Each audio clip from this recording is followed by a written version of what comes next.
Daily. Taste the Daily. நடிகர் விஜய் குறித்து உத்தரப்பிரதேசத்துக்கு ஒரு இஸ்லாமிய அமைப்பு வந்துட்டு விஜய் வந்து பொய்யானவர், அவங்க யாரும் இஸ்லாமிய இந்த கோல்பூர் தரப்புல வந்துட்டு பிள்ளைகளையும் குண்டர்களை போட்டு வந்து இந்த புனிதத்தை கெடுத்துட்டாங்க அப்படின்ற மாதிரி சொல்றாங்க. இங்க இருக்கக்கூடிய இஸ்லாமிய அமைப்புகள் ஆதரவு எப்படி பாக்குறாங்க? அவ்வளவு தூரம் போகணுமா? எனக்கு தம்பியை பற்றி தெரியும். ஸோ அது மாதிரிலாம் உள்நோக்க வச்சுக்கிட்டு செய்கிற ஆள் கிடையாது. ஒரு யதார்த்தமான ஆள். அது தொழுகைக்கு அதை வந்து நீங்கள் இஃப்தார் விருந்தில் கலந்துக்கிறீங்க நோன்பு திறப்பில் அப்படின்னா அது கூப்பிட்டுருப்பாங்க, போயிருப்பாங்க. அதில் போய் இவ்வளவு தூரம் பீகார்லேருந்து பஞ்சாப்லேருந்து பாகிஸ்தான்லேருந்துலாம் வந்துட்டு அறிக்கை விட்டுட்டு இருக்காங்கல்ல, அதெல்லாம் ரொம்ப வேடிக்கையாக இருக்கு. அது விஜயை பற்றி உங்களுக்கு தெரியாதா? சொல்லுங்க, தெரியுமா தெரியாதா? ஏன்னா இதெல்லாம் இது சும்மா ஏதோ சொல்லணும் பேசணுங்கிறதுக்காக பேசுறதுக்கெல்லாம் நம்ம பதில் பேசிட்டு இருக்க வேண்டியதில்லை. எனக்கு தனிப்பட்ட முறையில் தம்பியை தெரியும். அதெல்லாம் சும்மா பேசுவாங்க. அவங்களுக்கு ஏதோ பேசணும், ஒரு கவனத்தை தன் பக்கம் இழுக்கணுங்கிறதுக்காக பேசுறது தான் இதெல்லாம்.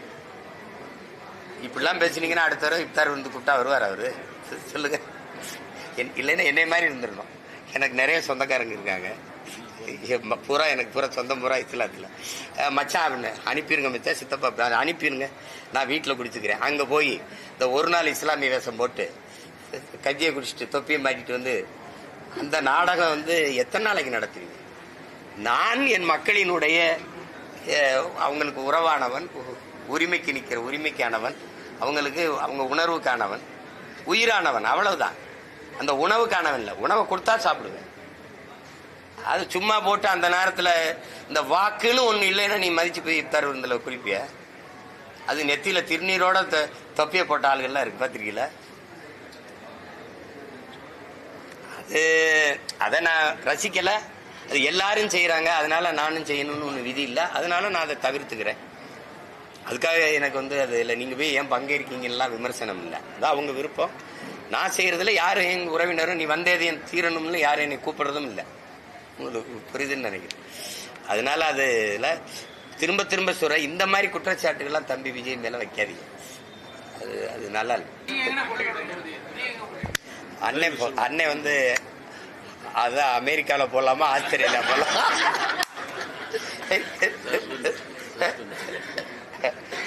கார்த்தி இரு பொறுமையா இரு, அண்ணன் சொல்லுவல்ல. நீ ஏன் இவ்வளவு என்ன கூட்டணியே முடிவாகலடா தம்பி, அதுக்குள்ள நீ எங்க நிக்கிற போறாரு? கொஞ்சம் இரு, கடைசியா சொல்றேன். உனக்கே தெரிஞ்சிடும் அண்ணன் இந்த தொகுதியில தான் எல்லாத்தையும் அறிவிச்சுட்டாரு, அப்ப இங்கதான் போட போறாரு போல் இருக்குன்னு நீயே கண்டுபிடிச்சிருவேன். கொஞ்சம் பொறு. இப்ப திடீர்னு தேர்தல் வரும்போது ஏன் இந்த பாசம் வருது? அதான் திரும்ப திரும்ப சொல்றேன்ல. தனியா போடுவான், பொம்பளையில பிடிச்சி காய பிடிச்சி சரவை பண்ணுவான், தாலியை தோடு தொங்கட்டான அத்துட்டு போவான், ராத்திரில ஆடு மாடுல திருடிப்பான், எல்லா சல்வாரித்தனமும் ஒருத்தன் பண்ணுவான். நான் கோயிலில் நாங்கள் மாரியம்மாவுக்கு முளைப்பாரி போட்டு காப்பு கட்டும்போது அவனும் மாலையை போட்டுருவான், அவனும் காப்பை கட்டிக்கிடுவான். அவன் திடீர்னு திருவிழா வரும்போது சாமி ஆடுவான் பாருங்க, அந்த ஒரு நாள் புனிதன் ஆயிடுவான். அது மாதிரி இந்த திராவிட கட்சி இருக்குல்ல, குறிப்பா திமுக இருக்குல்ல, அது கோயில் திருவிழா, அது தேர்தல் திருவிழா. தேர்தல் திருவிழா வரும்போது புனிதர் வேடம் போடும் பாருங்க, அது திடீர்னு தீர்மானம் போட்டுரும். இந்த தீர்மானத்தால மாநில தன்னாட்சி வந்துடும், இதை கொடுத்துட்டு போயிடுவாங்க. தன்னாட்சியில எது வருது? மொழி உரிமை இருக்கு. முதல்ல மொழி இருக்குதா? என் தாய்மொழியில படிக்க உரிமை இருக்கா? படிச்சா அதுக்கு வேலை கிடைக்குமா? அதை கொடுத்துருக்கீல. கர்நாடகால தனியார் முதலாளிகள் வந்து தொழிற்சாலை தொடங்கினாலும் அதுல 100 விழுக்காடு கர்நாடகர்களுக்கு வேலை வாய்ப்பு கொடுக்கறதுன்னா வாண்டான். அப்படி ஒரு சட்டம் அப்படி இருக்க, அப்படி பாதுகாப்பு இருக்க. உயர்நீதிமன்றம் சொல்லுது, தமிழ்ல படிச்சவங்களுக்கு ஒரு 20 விழுக்காடாவது வேலை வாய்ப்பு கொடுக்கணும். உயர்நீதிமன்றம் கெஞ்சுது. இதுக்கு பேரு தமிழ்நாடு. கேட்டா சும்மா மாநகராட்சி கட்டடங்களையும் அரசு அலுவலகங்களையும் தமிழ் வாழ்கன்னு எழுதுனா வாழ்ந்துருமா? உள்ள கோப்புகள்ல, உள்ள இருக்க கோப்புகள்ல தமிழ் இருக்கா? இன்னைக்கு தான் இத்தனை நாள் கழிச்சு அரசாணை தமிழ்ல வெளியிடுவோம் அப்படின்னு. உங்களை எல்லாம் நாங்க எப்படி எப்படி எடுத்துக்கிறது? நாங்க எங்களுக்கு இந்த கச்சத்தீவு பறி போனது, காவிரி நதிநீர் போனது, அதெல்லாம் விட பெரிய வருத்தம் இருக்கு. எங்களை நீங்க இந்த பங்காளீஸ்வரம் மாதிரி எங்களை வச்சு காமெடி கிமெடி பண்ணலையும் பாருல, அது மாதிரி எங்களை எல்லாம் ஒரு அறவேக்காட்டு பயமக்கா, அரசியல் தெளிவு, அறிவு இல்ல, சுத்தமா அறிவில்லாத மக்கள், அரசியல் தெளிவோ புரிதலோ இல்லாத ஒரு கூட்டம் நினைச்சுக்கிட்டு இப்ப வந்து கச்சத்தீவை மீட்க தீர்மானம்ங்கிறது, இப்ப வந்து இது மாநில தன்னாட்சிக்கு தீர்மானம்ங்கிறது, எங்களை எல்லாம் என்னவா நீங்க கருதிக்கிட்டு வேலை செய்றீங்க? என்னது எப்படி நினைச்சிருக்கீங்க? எங்களை சுத்த பைத்தியக்கார பைய மக்கவங்க. அது ஏதோ பேசுனா அது நாங்கள் அதை தேர்தல் நேரத்தில் பேசணும்ல. கச்சத்தீவை மீட்பிற்கு தீர்மானம், மாநில தன்னாட்சிக்கு தீர்மானம், அது நீட்டு தேர்வுக்கு எதிரான தீர்மானம் படிக்கணும்ல. அதையும் கூட அப்படி மனசுல இருந்து சொல்ல தெரியாது, பார்த்தா படிக்கணும். நீங்க போட்ட தீர்மானம் தாங்க அப்படி நெஞ்சில் வச்சு சொல்லுங்க. அது எப்படி? ஒரு தலைவனுக்கு உள்ளத்திலிருந்து வரணும் வார்த்தைகள். மக்களின் பிரச்சனை மனசிலிருந்து வரணும், உதட்டில இருந்து வந்து மக்களுக்கு என்ன பிரச்சனைன்னு பார்த்து படிக்கிற எப்படி தலைவனா இருக்க முடியும்? அப்புறம் வந்து திடீர்னு உங்களுக்கு எல்லாம் என்ன பிரச்சனைன்னு நாங்க ஒரே கும்பிடப்பட்டோம். ஐயா 65 வருஷமா நீங்க தாயா பிரச்சனை, எங்களுக்கு வேற எந்த பிரச்சனையும் கிடையாது. பிரச்சனையே இவங்க தான், இவர்கள் ஆட்சி முறை. இதுல இருந்து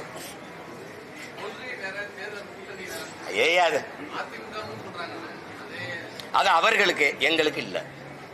இத்தனை தம்பிமார் இருக்கிறீங்க, இவ்வளவு படிச்ச பிள்ளைங்கள், உங்களுக்கு மிகப்பெரிய பொறுப்பும் கடமை இருக்கு. ஊடகத்துல நற்செய்திகளை நல்ல கருத்துக்களை கொண்டு போய் விதைக்கிறது. நீங்க சொல்லுங்க, கூட்டணி இல்லாமல் எப்படி வெல்ல முடியும்னு கேட்கிறேன். நீங்க கொள்கை இல்லாம எப்படி வெல்ல முடியும்னு ஒருத்தரை கூட கேட்கலையே.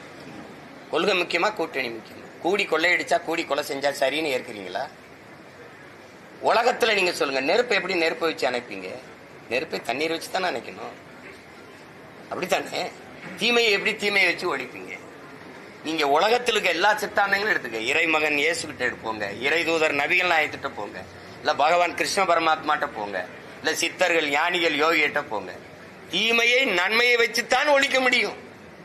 அதுதான் எல்லா ஞானிகளும் மேதைகளும் நமக்கு கற்பிச்சது.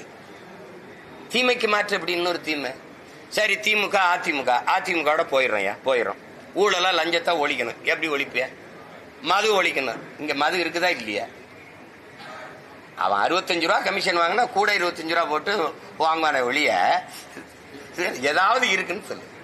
இல்ல எதுல மாறுதல் சொல்லுங்க. இந்த கொடியில அண்ணா இருக்காரு, அங்க இல்ல, அவ்வளவுதான். பார்ட்டி செஞ்சிருக்கு, பாலிசி செஞ்சிருக்க.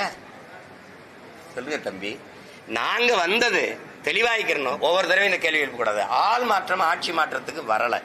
நாங்கள் அடிப்படை அமைப்பு அரசியல் மாற்றத்திற்கு வந்த புரட்சியவாதிகள், கட்டிய கட்டடத்திற்கு வெள்ளையடிக்க வந்த சீர்திருத்தவாதிகள் அல்ல. இந்த கட்டடத்தை தகர்த்து விட்டு புத்தம் புதிதாக ஒரு மாற்று கட்டடத்தை கட்ட வந்தவர்கள். அதைத்தான் இளைய புரட்சியாளன் பகத்சிங்களுக்கு கற்பிச்சிருக்காங்க. இந்த திராவிட ஆட்சி எப்பவுமே ஓட்ட குறிவிக்கும். நாட்டை பத்தி கவலைப்படாது, மக்களை பற்றி கவலைப்படாது. இப்ப இங்க எதை பண்ணா இந்த சாதி ஓட்டு போயிடும், இங்க போனா இந்த சாதி ஓட்டு போயிடும். அதேதான் வேங்கை வாசல்லையும் அதே தான் பண்ணிச்சு. இப்ப நாகப்பட்டினத்துல வந்து ஒரு உயர் சாதி சுடுகாட்டு வழியே தாழ்ந்த சாதிக்கார ஒரு மகன் இறந்துட்டாரு. அந்த சுடுகாட்டு வழியே அவர் உடலை எடுத்துட்டு போக விடல. அது ரொம்ப கலவரமாச்சு. அப்ப மாவட்ட ஆட்சியர் போய் மாற்று பாதை தாரேன், அதுல கொண்டு போங்கன்னு தான் சொன்னார். எப்படி போங்க, யார் தடுக்கிறான்னு பாப்போம்னு சொல்லு. அப்ப அரசே தீண்டாமையை வச்சிருக்கு. இது நினைச்சா என்ன பண்ணிட முடியும் சொல்லுங்க? வாக்கு செலுத்துறதுக்கு துணை ராணுவ படையை கொண்டாந்து வச்சுக்கிட்டு, காவல்துறை வச்சுக்கிட்டு எங்களை பாதுகாப்பா வாக்கு செலுத்த வைக்கிற நீங்க எங்களை பாதுகாப்பா வழிபட வைக்க முடியாத? அப்ப எதுக்கு தான் இந்த அதிகாரம் இருக்கு? எதுக்கு பேசுறீங்க நீங்க? பெரியார் சமூக சீர்திருத்தம் செஞ்சு விட்டாரு, சாதியை ஒழிச்சு விட்டாரு, முற்போக்கு எல்லாம் பேசுறீங்க. எங்க இருக்குது இது? ஒரு கோயில் வெளியில தெரியுது, எத்தனை கோயில் இப்படி பூட்டி கிடக்கு? சும்மா இது வருது. அதுல போய் நீங்க அண்ணா அவரோட சேர்ந்துருக்கணும், இவரோட சேர்ந்துருக்கணும். உங்களுக்கு எல்லாம் என்ன ஒன்னாப்தி பார்ட்டியாக்கி என்னையும் ஜோலியை முடிச்சு விட்டுறணும்னா நீங்களும் 10-12 வருஷமா ஆசைப்படுறீங்க. நானும் சிக்காம ஓடிட்டுறேன். நான் என்ன இங்க இருக்க ஐயா கருணாநிதி, அம்மையார் ஜெயலலிதா இவங்களை பார்த்து அரசியல் செய்ய வந்த பையன் நினைச்சிருக்கீங்களா? அப்படி ஆள் நினைச்சிருக்கீங்களா? உலக நாடுகள்லாம் எழுத்த போதும் ஒரு ஆளா நின்று சண்டை செஞ்ச தலைவனின் பிள்ளை நாங்க. விடுங்க, அதெல்லாம் எனக்கு ஒண்ணும் இல்லை. கூட்டணி வச்சு 10 சீட்டு வென்றுட்டேன். வென்று போய் என்ன பண்ணுவேன்? வென்று போய் இன்னும் எங்க முன்னவர்கள் என்ன செஞ்சுட்டாங்க? ஏதாவது பேசுவாங்க, அவை குறிப்புல இருந்து நீக்குங்கம்பாங்க. அதுக்கு வெளியில இருந்தே பேசிடலாம். மக்கள் மன்றத்துல பேசவே மகத்தான செய்திகள் கோடி இருக்கு. அங்க போய் என்ன போய் சாணியை தட்டலாம் வேணா?